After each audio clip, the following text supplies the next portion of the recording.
Სამშვიდობისა, ეთერშია ახალი ამბები, რომელსაც წარმოგიდგენთ ყოველ სამშაბათ დღეს მე ჟურნალისტი ნინო ჟიჟილაშვილი და პოეტი რატი ამაღლობელი ამ გადაცემის თანაწამყვანი. ჩვენ დღეს რამდენიმე საინტერესო თემაზე შევაჩერებთ თქვენს ყურადღებას, თუმცა მანამდე გეტყვით, რომ სამწუხაროდ ოკუპაციას აყავს კიდევ ერთი მსხვერპლი, სუსის მიერ გავრცელებული ინფორმაციით, გალში დე-ფაქტო ხელისუფლების მიერ დაკავებული საქართველოს მოქალაქე გარდაიცვალა.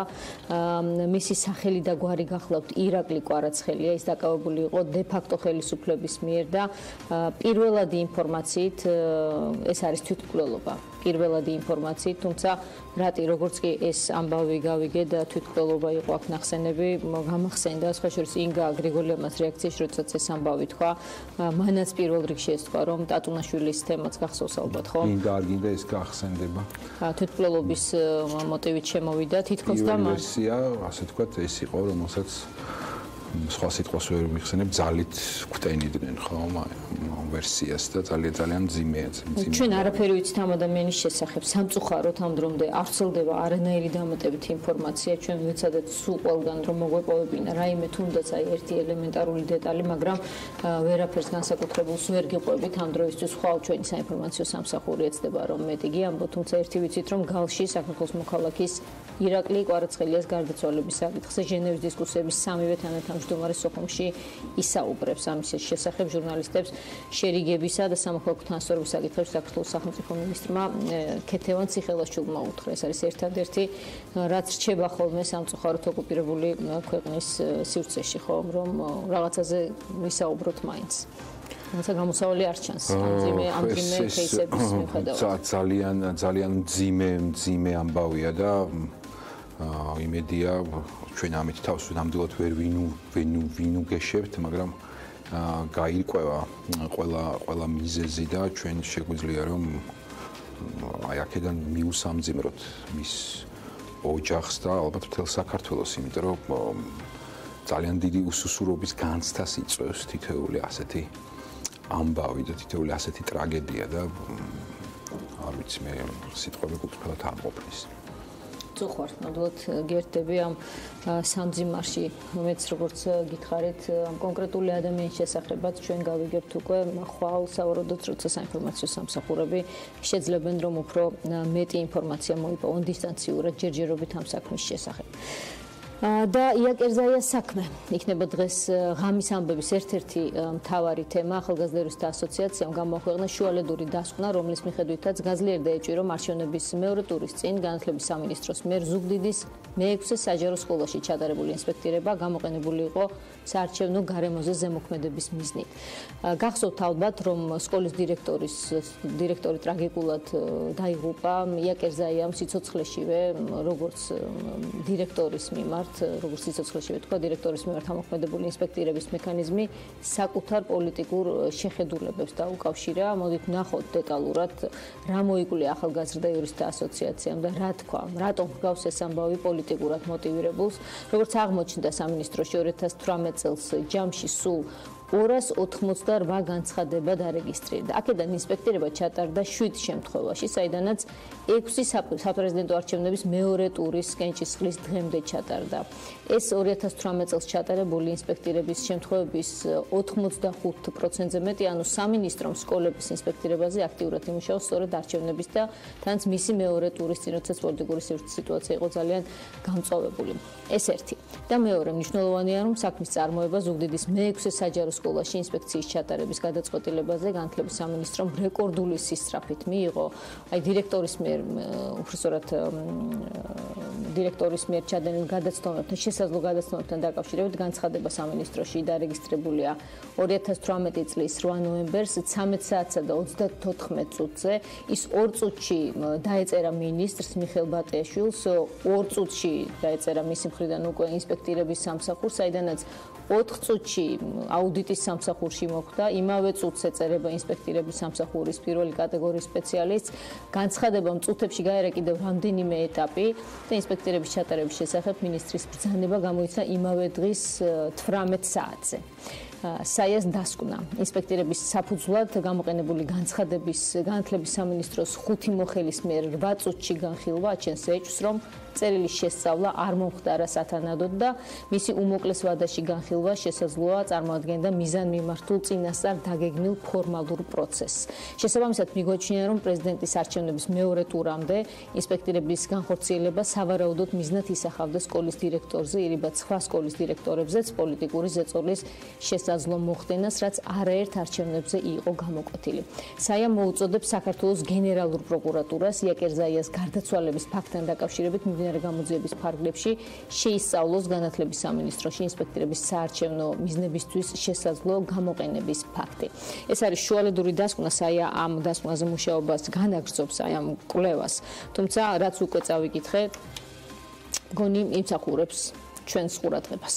მე მუშაობდი განათლების სამინისტროში 2004 წლებში, ერთი წელიწადი. და უბრალოდ ფიზიკურად შეუძლებელია უბრალოდ წერილმა რომ იმოძრაოს. ჩავთვალოთ რომ ყველა ხელსაწერს წაკითხვაზე აღარ არის ლაპარაკი, კანცელარიიდან დეპარტამენტში, დეპარტამენტიდან სამინისტროში, მინისტრთან, მინისტრიდან აუდიტისკენ მოძრაობას ვერ მოასწრებს. ელექტრონულად თეორიულად შესაძლებელია. არა მგონია, როდესაც განცხადება შემოდის, პრინციპში ეს განცხადებები არ ვიცი. ეხლა როგორ არის, მაგრამ ადამიანები კითხულობენ ამას და მინისტრის მოადგილე დეპარტამენტების თავმჯდომარეები ზემოთ წერილს აწერენ, როგორც წესი ეს არის შემოსული წერილი. ძალიან მნიშვნელოვანი ფაქტია ის, რომ მე რაც წავიკითხე ამ საქმეს, როცა ვეცნობოდი, ლავრენტი ქირია, რომელიც არის შესაძლოა, ასე ვთქვათ, დამწერი ამ საჩივარისა, როდესაც ეძებდნენ ამ კაცს, გარდაცვლილი აღმოჩნდა. ოღონდ ამ ფაქტამდე ბევრად ადრე.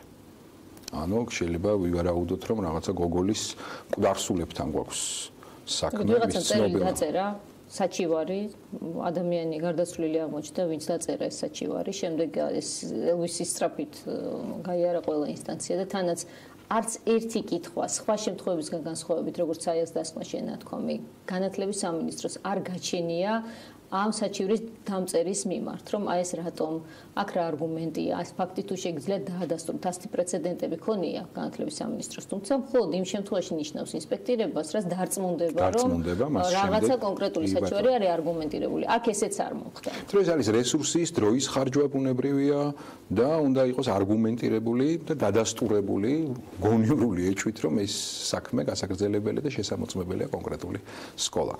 თან მნიშვნელოვანია ის, რაც შენახსენე, რომ სტატისტიკურად 7 ასეთ შემთხვევაში, 7 ასეთი შემთხვევიდან 6 შემთხვევა მოდის მეორე ტურამდე. 298-დან განათლების სამინისტრო მოერჩია 7 სკოლა, ხომ შესამოწმებლად. ამ 7-დან 6 შეამოწმა ზუსტად. საინტერესოა, რამდენი დრო დაუთმო დანარჩენ 6 სკოლას განცხადებიდან მას შემდეგ რაც შემოწმება დაიწყო. 4 წუთი თუ 1 თვე, 2 თვე საინტერესოა მათი დროების. ასე შეიძლება საია წერს რომ შეიძლება სხვა სკოლების შემთხვევაშიც ანალოგიურ რაღაცა პოლიტიკურ мотиваციას ჰქონდა ადგილი. და ამიტომაც მოხდა რომ ის 6 სკოლაც მოხდა სწორედ არჩევნების მეორე ტურის წინ. მე მგონი ეს არის სტატისტიკა უკვე რაც იძლევა სოლიდური ეჭვის საფუძველს, ხო? რამაც შეგვიძლია გვაფიქრებინოს. ჩვენ შეგვიძლია ვთქვათ რომ მახსენდება მაგალითად აი ეს რეფორმები რომელიც ვარდების რევოლუციის შემდგომ დაიწყო სახელმწიფომ და რომელზეც ძალიან მალევე ითქვა უარი. და ეს უარი ითქვა 2008 წლის საპრეზიდენტო არჩევნების შემდგომ.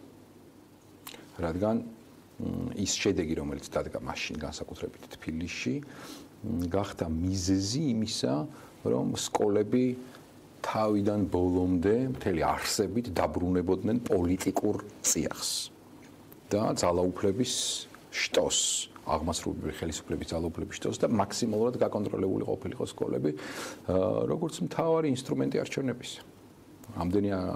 რამდენიმე ათეულობით 1000 მასწავლებელი ყავს, ამ სკოლებში დასაქმებული ადამიანები, მშობლები, ასე შემდეგ, ეს არის მთელი ინფრასტრუქტურა, რომელიც მოიცავს მთლიან საქართველოს. და შესაბამისად ძალიან საინტერესოა, ძალიან სწრაფი მაშინდელი საკადრო ცვლილებები, როგორც წინა ხელისუფლების, ჩვენ დავთვალეთ და 9 წელიწადში 6 განათლების მინისტრი იყო მაშინ ნაციონალური მოძრაობის დროს და ახლა 7 წელიწადში 5 განათლების მინისტრი გამოიცვალა. აქ ძალიან მნიშვნელოვანია სწორედ განათლების სისტემის სახელმწიფოს მხრიდან აღქმა როგორც პოლიტიკური ინსტრუმენტის. არა განათლების ინსტრუმენტის, არა ხარისხის ამაღლების, არამედ როგორც პოლიტიკური ინსტრუმენტის. ჩვენ უფრო გადაცემის მეორე ნაწილში ვისაუბრებთ, მით უმეტეს რომ გვაქვს ძალიან მძიმე სტატისტიკა განათლების მაჩვენებლებთან დაკავშირებით, ხარისხის მაჩვენებლებთან დაკავშირებით, სხვადასხვა კვლევის მიხედვით, ეს სულ ბოლო რეიტინგში, რომელიც ახლა მე ხელთ მაქვს World Atlas ქვია ამ რეიტინგს განათლების სისტემამ კრახი რომ განიცადა ისეთი ქვეყნების კატეგორიაში ვართ 25 ქვეყანა ასეთ კატეგორიაში და 25 ადგილზეა საქართველო. ჩვენ განათლების ექსპერტი გვეტყვის ეს რა ტიპის რეიტინგები, რამდენად ავტორიტეტული და ასე შემდეგ, უფრო მეტად ვინც ერკვევა ამ საკითხში, თუმცა ის ფაქტიც რომ აგერ პილსის 2016 წლის კვლევითაც საქართველოში მოსწავლეთა მხოლოდ 2% შეუძლია რომ წაიკითხოს, გაანალიზოს და გაიაზროს ტექსტი ესეც უბრალოდ საგანგაშოც აღარ არის არც ტრაგიკული სიტყვა არ იძებნება ალბათ რაც შეიძლება მოვეჭიდოთ თუმცა მანამდე ვიდრე ჩვენ ამ თემებს უფრო სიღრმისეულად შევეხებით იაკერზაიას თემაზე გვინდა რომ უფრო მეტი ვთქვათ ბაჩანა შენგელია იაკერზაიაშვილი ყავს ახლა ჩვენ სტუმრად საღამოშვიდობისა ბატონო ბაჩანა მადლობა რომ ხართ ჩვენთან სტუდიაში აი ვიდრე თქვენ პირველ შეკითხვას დაგისვამთ მე მინდა რომ კაბოტონიას ერთ-ერთი ინტერვიუს ფრაგმენტი ვაჩვენოთ, სადაც ის ამ შემოწმებაზე საუბრობს გარდაცვალებამდე, როგორ აღიქვა მან შემოწმება ინსპექტირება, რომელიც მის სკოლაში შევიდა მეორე ტურის წინ. შემოვიდა ჩვენთან ორი წარმოადგენელი განინსპექციის ვიცოდი რაშიც იყო საქმე. ესენი სრულად მოულოდნელად მოვიდნენ სკოლაში და მე დაიწყო ამაზე საუბრები. იყო ჩემთანაც ადამიანი, რომელმაც მითხრა, შენ გედავებიან იმას, რომ არ ახარ ოცნების აქტივისტი. და ვინმე დაეხმარიან ზემდგომი ისეთი, რომელიც უნდა დაარწმუნო, რომ შენ გასწევ ამაზე აგიტაციას და იმუშავებ ოცნების ანუ ხმის და მოსაგროვებლად ზურაბიშვილის მე ვუთხარი და ეს ძალიან ბევრჯერ ვთქვი და დღესაც ვამბობ მე არა მაქვს ამის უფლება, სრულიად აპოლიტიკური ვარ და ესეც უნდა იყოს. ბატონო ბაჩანა პირველად მეზლევა მე შესაძლებლობა რომ ასე მოგისამძიმროთ ძალიან წუხარ ამ ფაქტის გამო და მინდა რომ აი თქვენ პირველი რეაქცია მოვისმინო საიას დასკვნასთან დაკავშირებით აი რაც ამოიკითხეთ თუ ხართ იმით მაყოფილი ეს თუ არის ეს სრული სურათი თქვენ ყველა დეტალი იცით ბუნებრივია ამ საკითხის და ეს თუ არის სრული სურათი მოგესალმებით თქვენს მაყურებელს მადლობა მოწვევისთვის დიახ ეს ყველაფერი რაც განხორციელდა 2018 წლის 8 ნოემბრიდან რომელიც დაიწყო პროცესი და გაგრძელდა დაახლოებით 20 დღის განმავლობაში იყო პირდაპირ პოლიტიკური ანგარიშწორების ფაქტი ამას ჩვენ პირველივე დღიდან საუბრობდით რომ არანაირი კავშირი ამას რეალურად ინსპექტირებასთან არ ქონდა რაც ინსპექტირება ზოგადად ჩვეულებრივი პროცესი შეიძლება იყოს თუმცა ამ შემთხვევაში ეს იყო უბრალოდ პოლიტიკური ანგარიშწორების იარაღი და ზუსტად რასაც ია საუბრობს ალბათ გახდომამდე რამდენიმე დღით ადრე დიახ ზუსტად ესე იყო მას სთავაზობდნენ ოღონდ ჭყალებში, ვინაიდან როგორც მე ვნახეთ ეს იყო ულტიმატუმი და მას სთავაზობდნენ რომ გაეწია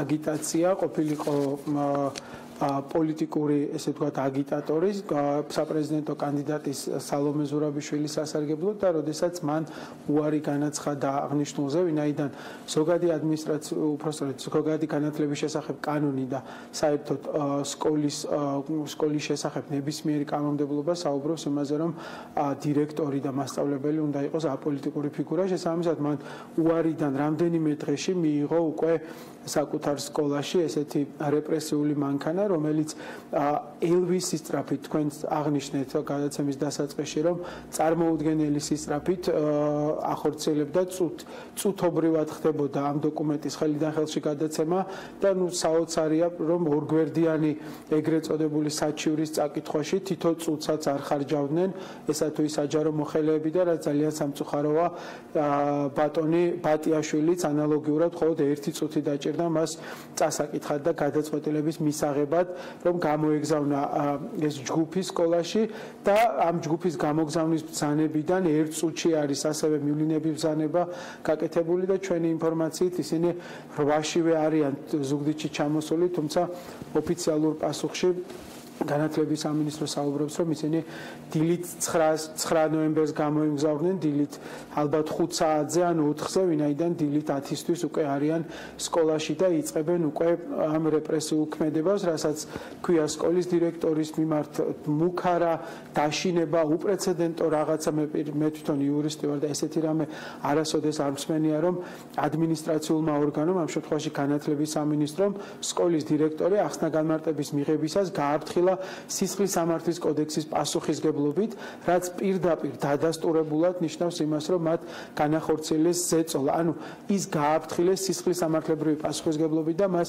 პირადადაც ემუქრებოდნენ, რომ თუ ის არასწორ ინფორმაციას მიაწვდა, მას 4 წლამდე პატიმრობა ემუქრებოდა და შესაბამისად ამ მექანიზმს იყენებდნენ მისთვის როგორც ზეწოლის და დამატებითი ზემოქმედების იარაღად. ეს არის დოკუმენტალურად დადასტურებული და თვითონ ბატონების უпроსტორად ბატონი წამალაშვილის და ქალბატონი ჯაფარიძის ხელმოწერა არის ზუსტად ამ მუქარის დოკუმენტს. ანუ დადასტურებული მუქარა გვაქვს ჩვენ მის მიმართ განხორციელებული და ამის გარდა მათი ქცევა ერთი კვირის განმავლობაში იყო უკიდურესად ცინიკური, ისინი პრაქტიკულად დამამცირებელ მდგომარეობაში აყენებდნენ დირექტორს და ნებისმიერ ყველა ხარვეზზე ემუქრებოდნენ და ეუბნებოდნენ, რომ ის არ არის ღირსი, რომ ამ სკოლაში დარჩეს და მას მალე მის საქმეს ფინანსური პოლიცია განიხილავს ან გადასცემენ პროკურატურას, ყველა და გამოსაკითხ პირს ანალოგიურად აფრთხილებდნენ სისხლის სამართლის პასუხისგებლობით და მაქსიმალურად ცდილობდნენ, რომ ამ პროცესს ჩაეარა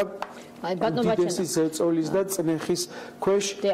აი მიჩნდება კითხვა, რაც განახორციელეს კიდევაც ერთი კვირის განმავლობაში. აი რა კითხვა მიჩნდება, იცით? აი რატომ დედა თქვენი იყო შერჩეული, ალბათ რაღაცა განსაკუთრებული იყო ინფორმაცია მის ირგვლივ, თუ რა ტიპის აქტიურობას ეწეოდა ეს? აი რითი იყო დაკავებული თქვენი აზრით, რატომ შეარჩიეს ის?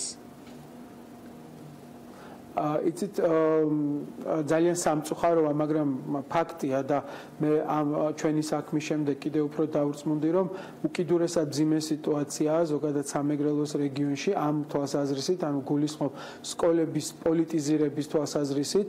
შესაბამისად დედაჩემი შეარჩიეს იმ ნიშნით, რომ ის არასოდეს არ მონაწილეობდა ზუსტად იმის გამო, რომ მას კანონი უგზალავდა, არ მონაწილეობდა არც ერთ პოლიტიკურ აქტივობაში, მაგალითად არ მონაწილეობდა, როდესაც მართველი პარტიის შეკრებებზე ავალებდნენ სკოლებს, რომ მიიყვანათ რამდენიმე პედაგოგი ან მშობელი ან მოსწავლე. შესაბამისად ბოლო ეს ყველა სახსოვს ალბათ ის ცნობილი პერიოდი, როდესაც ჩვენება გაიმართა ზუგდიდის ერთ-ერთ დარბაზში, სადაც ძალადობის კადრები აჩვენეს მოსწავლეებს. იქ იმ სკოლაშიც მაშინაც არ მიუღია მონაწილეობა და არ წაუყვანია ბავშვები და არც მასწავლებლები ამ ესე ეგრეთ წოდებულ ღონისძიებაზე. შესაბამისად, ჩემის აზრით, ზუსტად ეს იყო ერთ-ერთი მიზეზი, რომ არ იყო მათი მხარეს, ანუ პოლიტიკურად აქტიური ქართული ოცნების კანდიდატი სასარგებლოდ, არ აწვდიდა მათ სიებს და იქცეოდა ისე, როგორც უნდა მოქცეულიყო ჭეშმარიტად დირექტორი და არ იყო პოლიტიზირებული ფიგურა. შესაბამისად, მათ ჩათვალეს, რომ მის მიმართ ერთ-ერთი ყველაზე ავტორიტეტული სკოლის დირექტორი, ამას ყოველგვარი გადამეტების გარეშე შემიძლია ვთქვა, რომ ის სკოლა, ეს ფაქტებია, რომ 11 წლის განმავლობაში ყოველწლიურად პროგრესირებდა და ერთ-ერთი გამორჩეული სკოლა გახდა ზუგდიდის რაიონში. შესაბამისად, მისი დასჯა, როგორც ყველაზე ავტორიტეტული სკოლის დირექტორის, იქნებოდა სამაგალითო ყველა დანარჩენი სკოლისთვის და შესაბამისად, თუ დასჯიდნენ იას, რომელიც გამოირჩეოდა თავისი პრინციპულობით და თავის პოზიციას ყოველთვის პირდაპირ ამბობდა, შესაბამისად, ეს იქნებოდა სამაგალითო აბსოლუტურად ყველა სკოლასთვის. აი ეს იყო ჩემის აზრით ერთ-ერთი მთავარი მიზეზი, რატომაც გახდა ია სამიზნე რას ელოდებით? აი თქვენთვის რა არის გასაკეთებელი აი ამ საქმის ირგვლივ? თქვენ ახლა დაზარალებული ხართ, რა თქმა უნდა, განსაკუთრებულად გტკივათ ეს შემთხვევა, თუმცა აი ზოგადი კონტექსტის გათვალისწინებით რა არის მაქსიმალური გასაკეთებელი თქვენთვის როგორც ერთი მოქალაქისთვის სახელმწიფოს მხრიდან იმის სათქმელად რომ აი ამ თემაზე დამდგარია კონკრეტული რაღაცა შედეგი. რაც თქვენ მიუხედავად ამ დიდი ტკივილისა ცოტა პატარა შვებას მაინც მოგცემთ.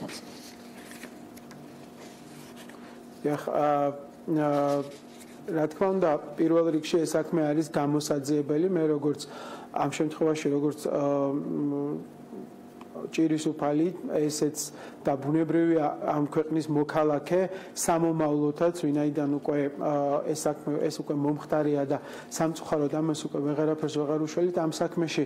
ეხლა ყველაზე მნიშვნელოვანია რომ იქნეს გამოძიებული ეს საქმე, ბოლომდე იქნეს მიყვანილი და დაისაჯოს ყველა ის მონაწილე პირი, რომელიც თქვენ თავიდანვე როცა ახსენეთ რომ ხელიდან ხელში გადადიოდა, ყველა ეს პირი არის თანამონაწილე ამ საქმის და რა თქმა უნდა მთავარი ხელმძღვანელი ამის არის განათლების მინისტრი ბატონი ბატიაშვილი, რომელმაც პარლამენტში 7 თებერვალს პირადად აიღო როგორც სამართლებრივი, ისე მორალური პასუხისმგებლობა ყველა შედეგზე, რაც დადგა და ყველა იმ დეტალზე, რაც მოხდა ამ საქმის ირგვლივ.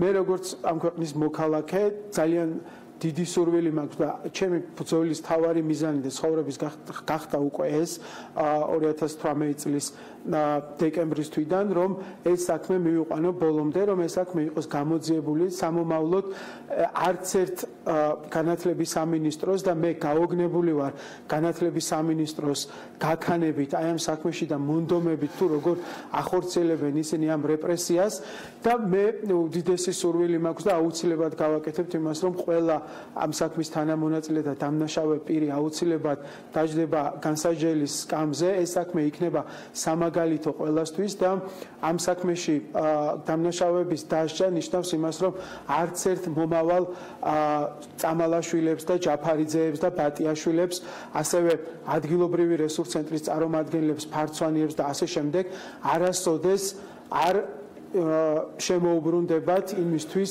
გონება და არასოდეს მათ გონებაში არ გაივლებს მსგავსი სისასტიკე, მსგავსი სადიზმი, რაც მათ სკოლაში განახორციელეს და ეს უნდა იყოს სამაგალითო, რომ საბოლოო ჯამში არ ხორციელდებოდეს და არ ხდებოდეს სკოლების მიმართ პოლიტიკური რეპრესია და არ იყოს ეს პოლიტიკური იარაღად გამოყენებული.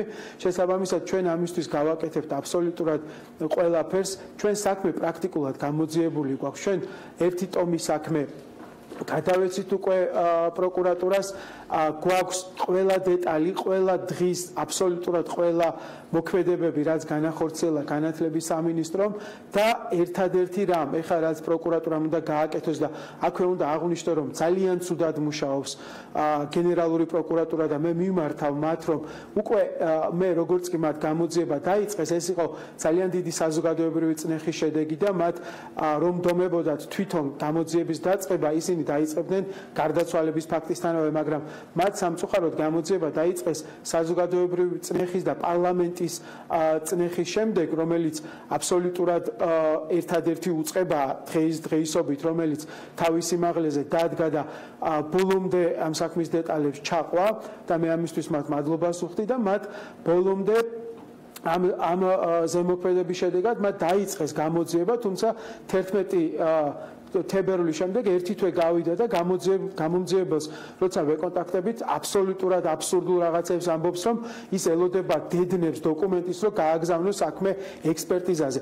რა ექსპერტიზაზე უნდა გააგზავნოს საქმე, როდესაც ვიცით, რომ ადამიანი არის გარდაცვლილი და სამოხელეო დანაშაულია ჩადენილი და ამ მოხელეების დანაშაული უნდა გაირკვეს, თორე გარდაცვალების მიზეზი დიაგნოზშიც წერია და ეს სადავოდ არავის არ გაუხდია. შესაბამისად, პროკურატურა მუშაობს ძალიან ცუდად და მე უკვე კონკრეტულ შედეგებს არც ერთი მოწმე არ ყავთ სუგდიდიდან დაკითხული, არც ერთი საქმის რეალური თანამონაწილე, მათ შორის მინისტრი, რომელიც თვითონ იღებს პასუხისმგებლობას ამ საქმეზე და ხელს აწევს ყველა დოკუმენტს, რაც ეხება იაკერზაიას, არ არის გამოკითხული და შესაბამისად მათ მიაქვთ იქითკენ და როგორც ჩვენ არაერთხელ გვინახავს, რომ მიმდინარეობს გამოძიება და ეს პასუხი დაშტამპულად კონდეს ყველა უწყებას. არა ბატონებო, არაფრით ეს არ გამოვა, ჩვენ სულ ცოტა დრო დაგვრჩა იმისთვის, რომ თქვენგან გავიგოთ უკვე საბოლოო შედეგები და ჩვენ ესე არ გავჩერდებით. მე უამრავ უწყებას უკვე სასამართლოსაც მიმართეთ არასამთავრობოებს,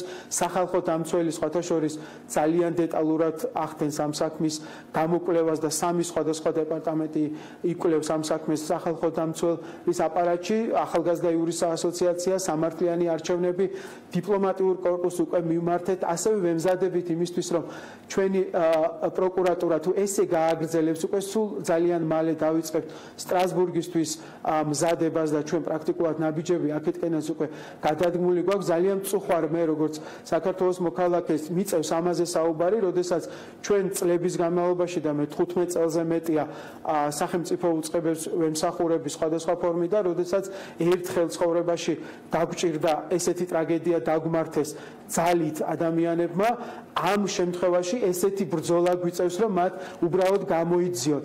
აქ არის ძალიან ისეთი შეკითხვა ისმის, რაში გვჭირდება მაშინ ჩვენ სახელმწიფო, როდესაც პრობლემის წინაშე ვდგებით, მაშინ ისინი აბსოლუტურად მუნჯდებიან და ყრუდებიან, პროკურატურაზე მაქვს საუბარი და როდესაც მათ ინტერესებს შეიძლება შეეხოს, ეს საქმე შეიძლებოდა უკვე განაჩენიც კი დამდგარი ყოფილიყო. 3 თვე გავიდა გარდაცვალებიდან და მათ არანაირი ქმედითი ღონისძიება ჯერ განხორციელებული არ აქვს და ბოლოს ამ დეტალზე მინდა რომ განათლების სამინისტრო არის ყველაზე დიდი დამნაშავე უკვე სისტემური და ბატონ ბატიაშვილს არც ერთი მოხელე რომელიც დამნაშავე შეიძლება იყოს ამ საქმეში და თანამონაწილე თანამდებობიდან დროებითაც კი არ ჩამოუცილებია არათუ რაიმე მნიშვნელოვანი ზომები მიუღია.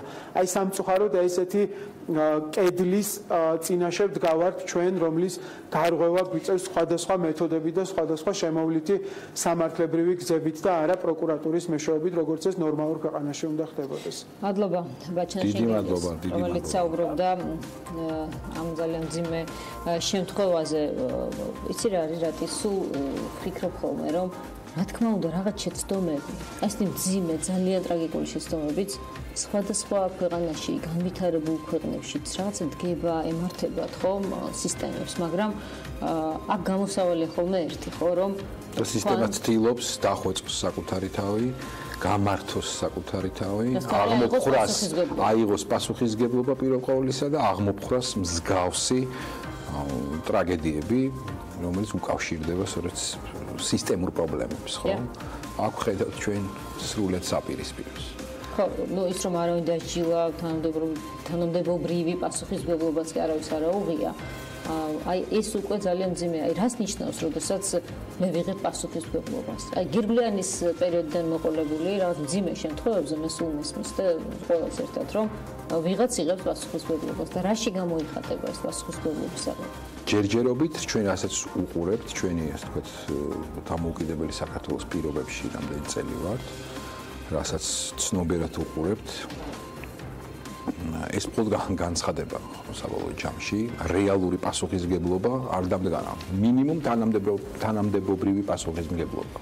რაღაცებისთვის რაღაც თემები ღირსების საკითხია, ასეთი საკითხია, ისეთი საკითხია, მაგრამ ჩვენ ხედავთ, რომ ერთ-ერთი ამბები მეორდება სწორედ იმიტომ, რომ რეალურად ხელისუფლებები არასდროს რეალურ პასუხისმგებლობას სისტემურად არ იღებენ ხოლმე მსგავს შემთხვევებში, მსგავს მძიმე შემთხვევებში. როდესაც ეს ასეთი დავალებები გაიცემა, ხო, რეპრესიული დავალებები სხვადასხვა ჩინოვნიკზე, ბუნებრივად ჩინოვნიკი აღიქმება როგორც ასე ვთქვათ რიგით ჯარისკაცად.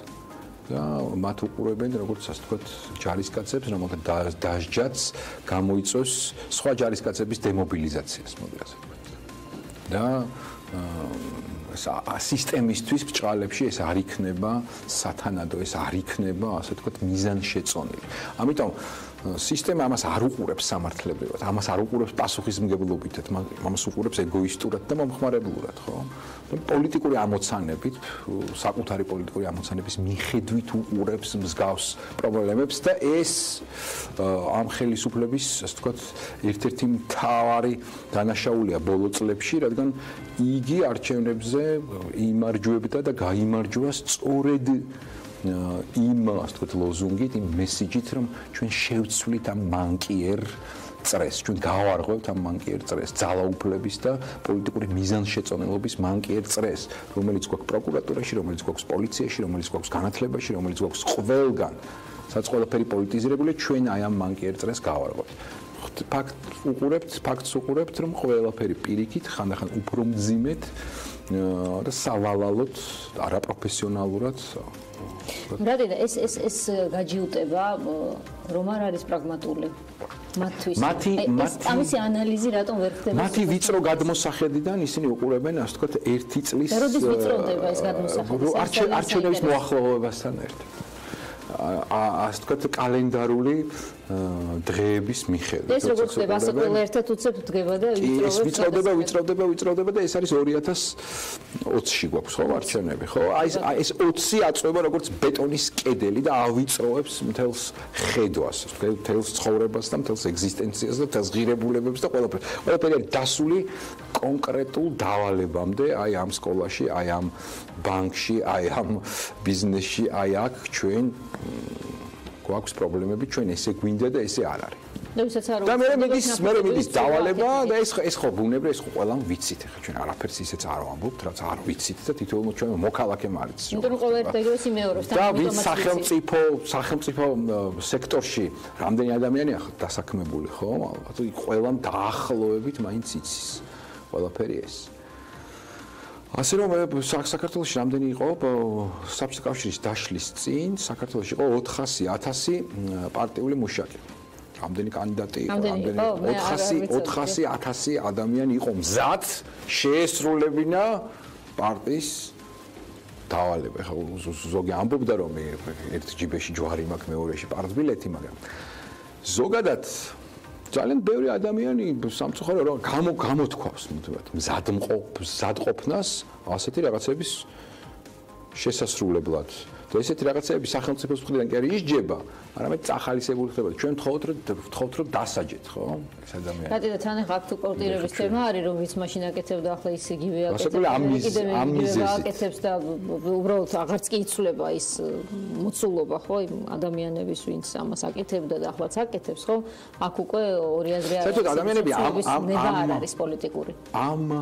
ამ კრიტერიუმებით ინიშნებენ როგორც წესი, რომ ვინ რაზეა წამსვლელი, ვინ ის გამკეთებელი და რაც უფრო ნაკლებია, ასე ვთქვათ, სოციალური კაპიტალი, რაც უფრო ნაკლებია, ასე ვთქვათ, დასაკარგი ადამიანის მხრიდან და რაც უფრო მისი, ასე ვთქვათ, სოციალური სივი ბჭყალებში უფერულია, მით უფრო შეესაბამება ის გარკვეულ ამოცანებს, გარკვეულ პოზიციაზე გარკვეულ ამოცანებს, ის უკეთ გააკეთებს. ეს ესე იყო, ეს ახალი კი არ არის. ასე ხედავს პროცესი ივანიშვილი, ასე რომ ვთქვათ, რომ ასე ბოლოს კი, ასე ხედავს, ფაქტია, ჩვენ ხედავთ ამას, რომ ის ასე ხედავს.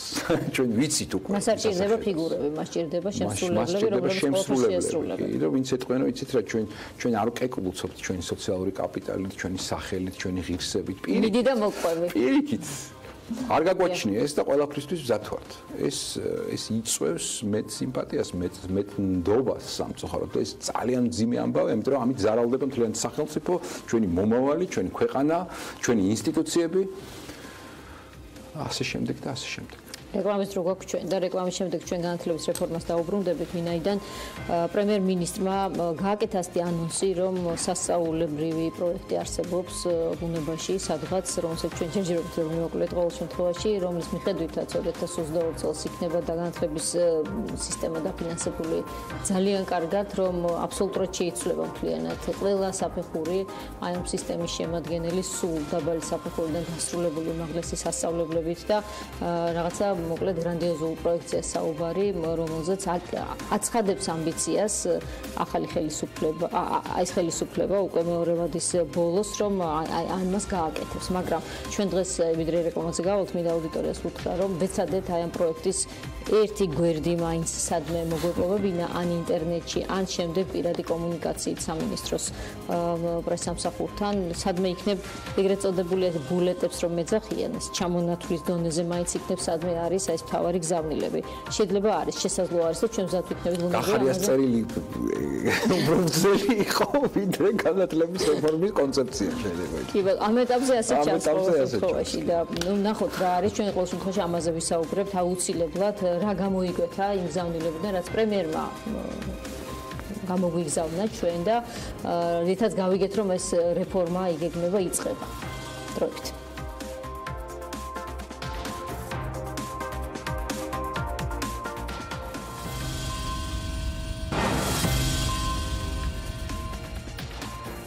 ჩვენ დავბრუნდით ეთერში, საუბრობთ განათლებაზე, ამ სფეროში არსებულ სიტუაციაზე, იმ რაღაცა ტიპის რეფორმაზე, რომელიც როგორც პრემიერმა გვითხრა, ქვეყანაში უკვე იწყება, მას ქვია სახელად განათლება, გზა თავისუფლებისკენ. პირადად მამუკა ბახტაძემ ამაზე ისაუბრა რამდენჯერმე და დღეს კიდევ ერთხელ გვითხრა რაღაცა მთავარი გზავნილები აი ამ კონკრეტული რეფორმის ირგვლივ, თუმცა ჩვენ კონკრეტული დოკუმენტის მოპოვება, სადაც იქნებოდა გაწერილი ამ კონცეფცია, ან ხედვა, ან კონკრეტული აღსრულების გეგმა, ბიუჯეტირებაზე აღარ არის საუბარი. ამ დროისთვის ვერ მოვიპოვეთ, ასეთია რეალობა, ამიტომ გვიწევს საუბარი იმ კონკრეტული გზავნილების მიხედვით, და იქნება გამომდინარე, რაც მოვისმინეთ პრემიერ-მინისტრისგან. რატის აქვს ის ჩამონათვალი? ხო, მეც ვეძებდი დოკუმენტს და შემჭა ეს მომავალი მთავრობები, ვალდებულები იქნებიან, რომ მთლიანი შიდა პროდუქტის 6%-იანი ინვესტიციები განახორციელონ განათლების სექტორში. როგორ იქნებიან ვალდებულები ეს მე ვისაუბროთ. გაიზრდება ბიუჯეტი, პედაგოგს ექნება ერთ-ერთი ყველაზე მაღალი ანაზღაურებადი პროფესია. ქართველი მოწაფე იქნება მსოფლიოში პირველი მოწაფე. და აი ასეთი სადღეგრძელოები ვნახეთ. ჩვენ მართლა ძალიან მაინტერესებდა როგორც კონცეპტუალური ნაწილი ამ დოკუმენტის, ფისკალური ნაწილი, ლოგისტიკური ნაწილი, რას ეფუძნება, რა ტიპის პლატფორმა, რა ხასიათის არის, საითკენ მივდივართ, როგორი მოწაფეა ეს, კარგიც ბევრნაირია, ხო? მივესალმოთ სიკო ჯანაშიასთან, მე სიმონ ჯანაშიას ჩავრთოთ საუბარში და იქნებ სიმონ შენ გაქვს ნანახი ეს დოკუმენტი, ეს აპოკრიფი იქნებ ვატიკანის საიდუმლო ბიბლიოთეკაშია. სანამ იქნებ ჩვენ ვერ მოვნახეთ და შენ იცით რომ განათლების ექსპერტი ხარ და განათლების ექსპერტია და წესით ხო მაინტერესებს პირველი ჩემი კითხვა არის რომ რა იცის ამ თქვენ თუ იცით რამე ამის შესახებ? მე არ მესმის. გამარჯობა, მადლობა მოწვევისთვის. სამწუხაროდ მე არ მაქვს ნანახი დოკუმენტი და არც ის ხალხი მყავს ნანახი, ვისაც ნანახი აქვს ეს დოკუმენტი. პრობლემა არის ის, რომ მეგონი პრობლემა ის არის, რომ ეს დოკუმენტი არ არსებობს.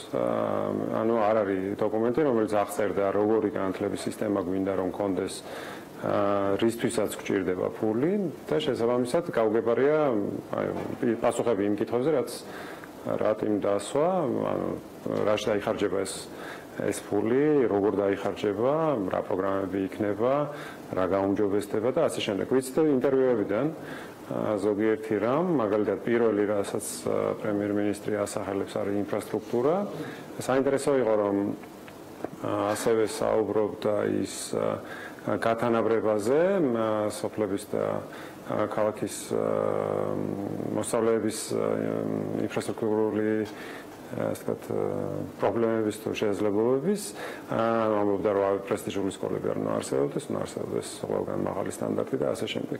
რაც არის ძალიან ზოგადი ფრაზები, ანუ როგორი გვინდა რომ ეს სტანდარტი იყოს, არ ვიცით. მაგალითად სკოლის ინფრასტრუქტურული სტანდარტი შემუშავდა დაახლოებით 15 წლის წინ და დღემდე არ არის დამტკიცებული და სახელმწიფოს არ აქვს რაღაც სახელმწიფო რომელთაც იხელმძღვანელობდა მაგალითად იგივე სკოლების მშენებლობის დროს, რაც ერთი შეხედვით ყველაზე მარტივი საკითხი უნდა იყოს, თუ გადავხედავთ ყველა სხვა საკითხს, რაც არის მაგალითად განათლების მიზნების განსაზღვრა, შემდეგ სამეცნიერო ცოდნის პრაქტიკაში გადატანა, პედაგოგიურ პრაქტიკაში და სხვა.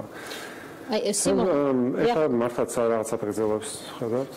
დიახ, იცით რა მინდა გითხოთ? ლაპარაკია სადღეძელოზე თან სასწაულზეა ლაპარაკი, რომ აი ქართველები ყველას აჯობებენ, იმიტომ რომ ექნებათ 6% დაფინანსება. ამ დროს ძალიან ბევრი ქვეყანა ვიცით, ვისაც 6% 7% აქ 8% ზოგ ქვეყანას 12%-იც კი აქვს მთლიანი შიდა პროდუქტის დახარჯული განათლებაში ყოველწლიურად, მაგრამ არათუ სასწაულს რაღაცა თქვა სხვა ქვეყნებს ვერ შეეჯიბრება საშუალო შედეგები. და აი, როდესაც ნახეთ სიმონ, რა კითხვა მაქვს იცით? პრემიერმა თქვა, რომ შარშან ჯერ კიდევ იყალთოს აკადემიაში გამართულ პრეზენტაციაზე დავაანონსეთო განათლების ფართო მასშტაბიანი რეფორმა 19-22 წლებშიო. და ესე იგი უკვე ნაფიქრი იყო შარშან, ხომ? და მომავალ 22 წლამდე შარშან ნაფიქრი სულ მცირე სადღაც დაწერილი უნდა იყოს. მე ისე ვიგვრუნდები, საიდანაც რატიმ დაიწყო. რამე კონცეფციის დონეზე შარშან მაინც სადმე არსებობდა, აი მაშინ როცა ითქვა მართალია ჩვენ მინისტრების ცვალებადობასთან ერთად სხვადასხვა ტიპის ინიციატივას ხვდებით მე რომელიც უკან მიაქვს მინისტრს ისევ მე პარლამენტი ამბობს ხანდახან რომ მინისტრმა კითხვა მაგრამ ეს ჩვენ ჯერ არ განგვიხილავს და მოკლედ ვერ ვიგებ ზუსტად რა ხდება კონკრეტულ სეგმენტებში ხო თქვენ ეს ჩემზე უკეთიცით მაგრამ აი შარშან მაინც ხომ არ იყო რაღაც ისეთი კონცეფცია გამოქვეყნებული სადმე რაც წარმოდგენა შეგვიქმნიდა აი ვის უნდა დავემსგავსოთ ხო მოდი ასე ვთქვათ აი რომელი ტიპის სისტემებს ან რა ხაზით მივდივართ არაფერი კონკრეტული არც იყალთოს პრეზენტაციაზე არ თქმულა ერთ-ერთი სიახლე მაშინ იყო ის რომ თქვენს რომ აი სკოლის დონეზე შეიქმნება რაღაც განვითარების ჯგუფები და ისინი დაეხმარებიან სკოლას განვითარებაში რაც სიახლეა იყალთოს შემდეგ იყო რაღაც ნაბიჯები მიღებული ესე იგი რაც გვაჩვენებს იმას რომ მზად არის დღევანდელი განათლების მეცნიერების კულტურის სპორტის ალბათ რაღაცა გელათის აკადემიაშიც დაიგეგმება და ალბათ გვეტყვიან იქიდანაც რამეს ახალ დოკუმენტის თვალსაზრისით ხო, ანუ იყალთოდან გელათამდე რაღაც ნაბიჯები გადადგა, რაც აჩვენებს, რომ მზად არიან მკვეთრი ნაბიჯებისთვის, ხო? ერთი არის მაგალითად საატესტატო გამოცდების გაუქმება, მეორე მისაღები გამოცდების სისტემის ცვლილებაზე დაიწყო ლაპარაკი და იქ რაღაცა გადაჯგუფება მოხდა სავალდებულო საქმეების და ასე შემდეგ. ანუ რეალურად ეს აჩვენებს, რომ რაღაც მხარდაჭერა აქვთ მთავრობისგან და თავისთავად ეს ბიუჯეტის გაზრდაზე საუბარიც ამაზე მეტყველებს, თუმცა რამდენად რეალისტურია ის ციფრები, რასაც პრემიერ-მინისტრი ასახელებდა, ეს გასარკვევი იქნება. იმიტომ რომ საუბარია იმაზე, რომ ბიუჯეტის მეოთხედი დაიხარჯოს განათლებაზე, დაახლოებით ამდენივე იხარჯება ჯანდაცვაზე და ეს ნიშნავს იმას, რომ სხვა სფეროებს უნდა მოაკლდეთ, ხო? სხვა მიმართულებებს, რა ვიცი, უსაფრთხოებას, თავდაცვას, სხვა სოციალურ პროგრამებს. საინტერესო ის არის, რომ მაგალითად საბაზისო დაფინანსებაზე საუბრისას აიოსა პრემიერ-მინისტრი ამას რომ მილიარდ 700 მილიონი გვაქვს დასახარჯი წელს და შემდეგ გაიზრდება ეს 3 მილიარდამდე თუ რა. აქ ძალიან საინტერესო ის არის რომ ეს მილიარდ 700.000 განათლებაზე არ იხარჯება, ეს იხარჯება კულტურის მიმართულებაზე, სპორტზე და ასე შემდეგ. ანუ უბრალოდ სამინისტროების გაერთიანების ხარჯზე უცებ გაიზარდა ვითომ განათლების დაფინანსება და თუ ესე აპირებენ ამის გაორმაგებასაც ეს შეიძლება ვიფიქროთ რომ უბრალოდ ჯანდაცვის სამინისტროს მიუერთებენ და გამოვა 3 მილიარდიანი ბიუჯეტი და ეგ იქნება. მე ხო დოკუმენტთან დაკავშირებით რატო საუბრობდი სიმონიცი რომ მაინტერესებს ერთი რომ მათ ხელისუფლებამაც ნახა კვლევა World Atlas-ის ცოტა ხნის წინ იყო მე მგონი რამდენიმე თვის წინ იყო სადაც 127 ქვეყანას შორის საქართველოს 101 ადგილი ეკავა კატასტროფული შედეგები ასე შემდეგ და იფიქრეს ეს გამოვასწოროთ თუ მე ჩემი კითხვა მაქვს თუ ისევ ეს არჩევნების მოახლოებული ამბავია თემა რომ მოდი აი ამ სფეროს განათლების სისტემას განათლების სფეროს აქ უამრავ დასაქმებულ ადამიანს გარკვეული მოლოდინები გაუჩინოთ. ანუ მართლა განათლებაზეა საუბარი თუ ისევ ასე ვთქვათ პოლიტიკური სტრატეგიებია. ეს ჩემ თავს უსვამდი კითხვას, როდესაც ვეძებდი დოკუმენტს. რას თავად რას ფიქრობთ ამასთან დაკავშირებით? ხო. ცხადია, ეს არის პასუხი მოლოდინზე, რომ განათლებაში უფრო მეტი ფული უნდა იხარჯებოდეს. რეიტინგი რაც გამოქვეყნდა, თავისთავად ძალიან ასე ვთქვათ, არასერიოზული იყო და ეს პასუხიც შესაბამისად არასერიოზული. ანუ ის რეიტინგი სწორედ იმას ამბობდა, რომ საქართველოში ძალიან ცოტა ფული იხარჯება სხვა ქვეყნებთან მიმართებაში, მაგრამ ეს ფული არ არის აუცილებელი, რომ ნიშნავდეს, რომ შედეგების უნდა იყოს ისეთივე დაბალი, როგორც ფულია? არის თქვა ამ რეიტინგში ჩვენი ესე იგი მდგომარეობა თუ რა თქმა უნდა მდებარეობა. ანუ ეს რეიტინგი რეალურად რეიტინგები არ არსებობს ქვეყნების, ანუ კარგი ქვეყანა და ცუდი ქვეყანა არ არსებობს ისევე როგორც არ არსებობს კარგი განათლების სისტემა და ცუდი განათლების სისტემა, რომელიც ერთმანეთს შეედარება. ანუ კარგი განათლების სისტემა არის ისეთი სისტემა, რომელიც ქვეყნის ინტერესებს ემსახურება სახელმწიფოს და ერის და საზოგადოების. რახან საზოგადოებები და ერები გასხვავდება, საკმაოდ რთულია ერთმანეთს შეადაროთ, მაგალითად, ანუ ფრანგების განათლების სისტემა ფრანგებს უკეთებსახურება თუ ფინელების ფინელებს. ანუ ესეთ შედარების გაკეთება უბრალოდ არაკომპეტენტურია. და ასეთი ტიპის რეიტინგები თავისთავად ცხადია, რომ არასერიოზულია. ამიტომ იმის თქმა, რომ ჩვენი განათლების სისტემა აჯობებს დანიის და ნორვეგიის და ასე თქვა ჩვენ ყველაზე განათლებულები ვიქნებით, ეს ცოტა გაუგებარია, საერთოდ რა შეიძლება ნიშნავდეს.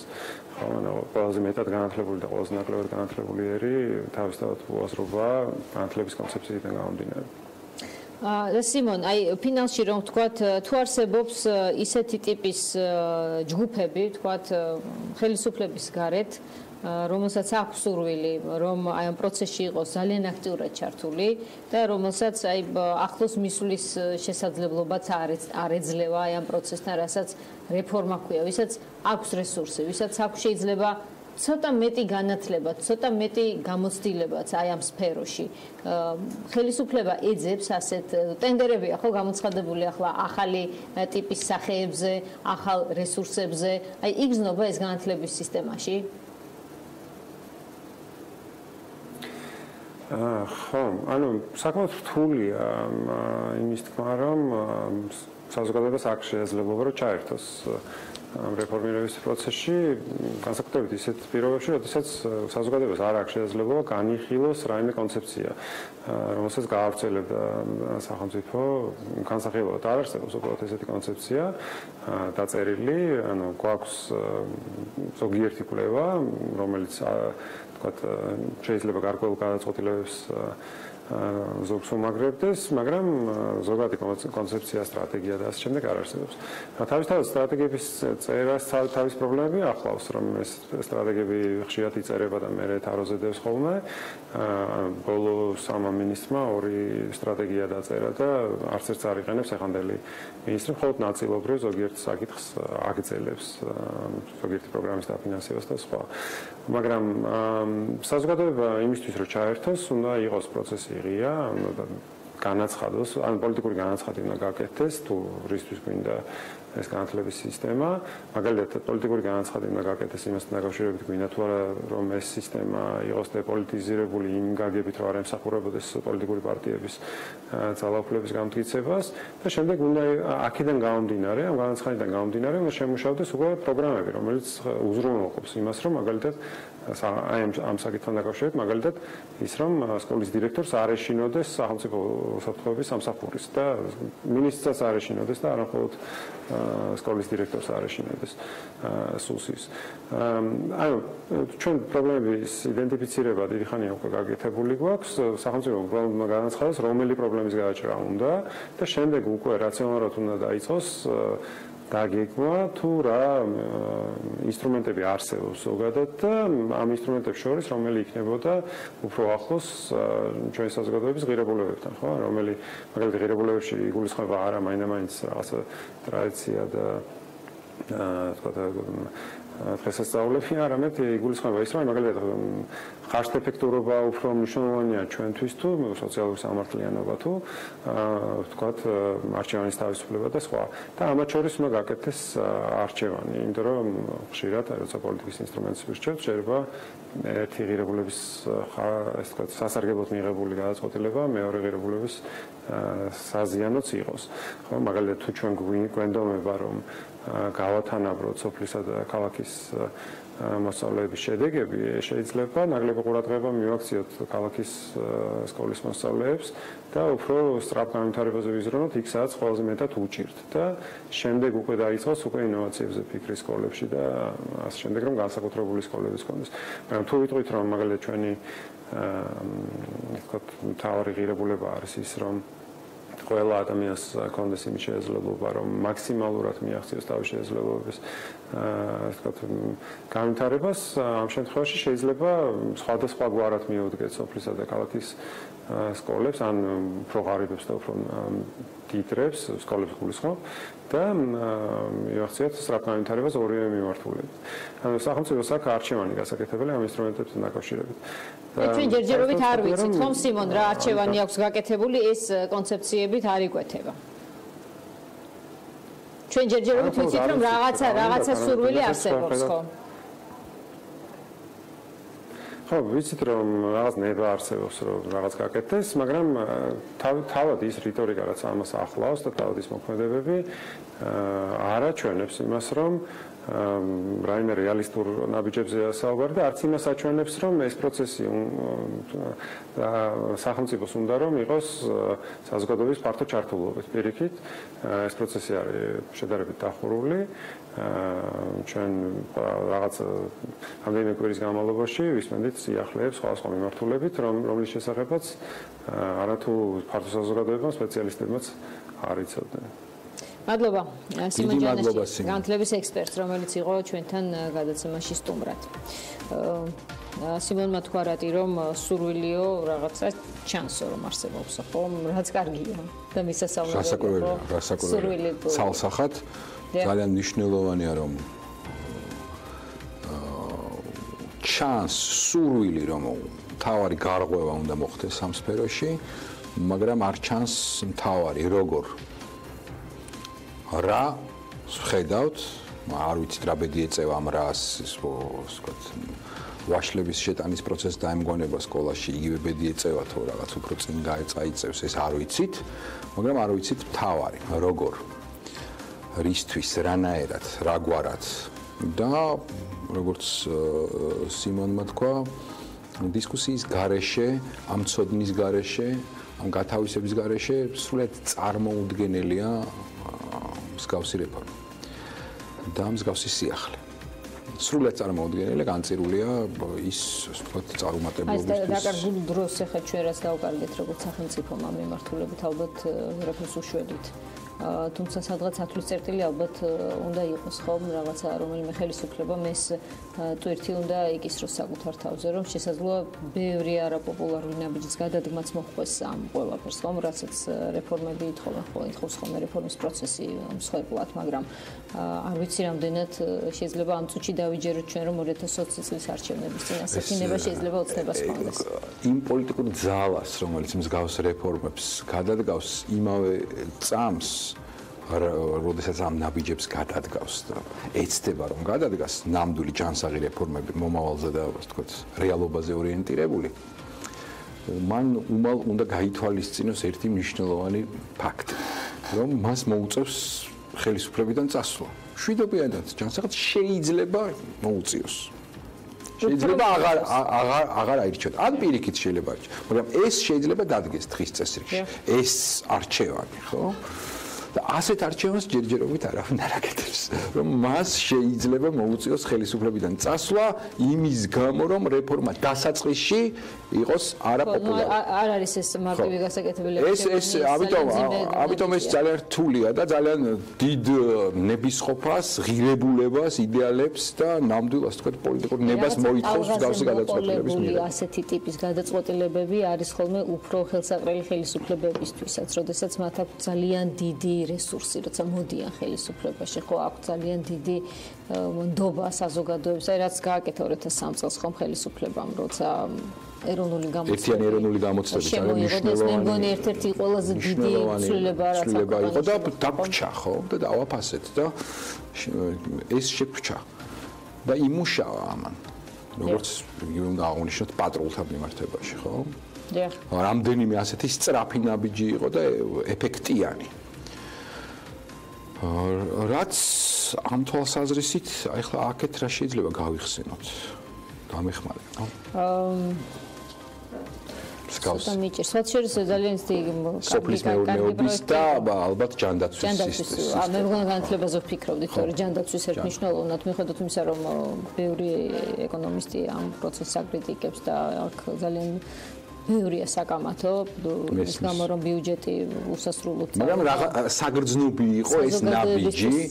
ბევრი სიკეთე მოიტანა რეფორმამ ეს ერთნიშნულოვნად უნდა აღინიშნოს, მიუხედავად ბევრი საკამათო თემისა, რომელიც შეიძლება ამ პროცესთან ახლდეს. მინდან გარკვეულ შემთხვევაში ბიუჯეტის ფლანგვაც მიმდინარეობდა ამ თვალსაზრისით, მაგრამ საზოგადოება მისარგებლო არის თვითონ. ალბათ რაც რის გამოც ჩვენი მაყურებლების ნაწილიც ალბათ ძალიან კმაყოფილია ამ საყოველთაო ვთქვათ ჯანდაცვის რეფორმის. რაც შეეხება განათლების სისტემას, რაც სკოლებში ავტობუსების დანიშნას თუ ჩავთვლით, რაც ძალიან კეთილი პროექტი იყო გიორგი მარგველაშვილის, როცა პირველად მან რაღაც ეს ტიპის ნაბიჯები გადადგა ხომ გარკვეულ განათლების მინისტრმა. მე ვაშლები მახსენდება უკვე შეიძლება მე ხა არ ვარ კარგი არქივის კარგი წარმომდგენი ამ წუთში, მაგრამ ეს ვაშლები იყო რაღაცა სიმბოლო განათლების სისტემის რაღაც სადმე მიდგომის სერიოზულობის, ხომ? რაღაცნაირად რამდენ სერიოზული იყო ეს მიდგომა და ახლა ველოდებით ყველა ამ რეფორმას ნახოთ რა იქნება. და ძალიან საინტერესო იქნება რომ ფართო საზოგადოება გაეცნოს, ნახოს იმ გზას, რითაც უნდა იაროს ქართულმა განათლების სისტემამ და მთელმა მომავალმა თაობამ შესაბამისად. ჩვენ დიდ სიამოვნებით დაუთმობდით ასეთ კონცეფციებს, სადმე არსებობს იმის ავტორს ამ ეთერსაც, ავტორებსაც, თუმცა აუცილებლად უნდა ვთქვათ, რომ როდესაც ასეთი ტიპის ამხელა განაცხადები კეთდება, რომ ქვეყანა იწყებს გრანდიოზულ რეფორმას, სუმცირე სადღაც ფურცელზე, რომელიმე სამინისტროს გვერდზე მაინც უნდა იყოს უკვე დადებული, რომ ჩვენ კარგად ვნახოთ კონცეპტუალურ დონეზე ეს რას ეხება. ამ წუთისთვის ეს არ არსებობს. მადლობა მაყურებელს იმისთვის რომ იყო ჩვენთან ერთად. მომავალ შეხვედრამდე. მე და რატი სამშაბათამდე გემშვიდობებით. ყველა სტუდიაში თქვენ შეგიძლიათ დაელოდოთ დიანა ტრაპაიძეს და გია ხუხაშვილს 23 საათსა და 30 წუთზე ჩვენ ერთმანეთს შევხვდებით ხვალ საღამოს 20 საათზე პოლიტიკაში.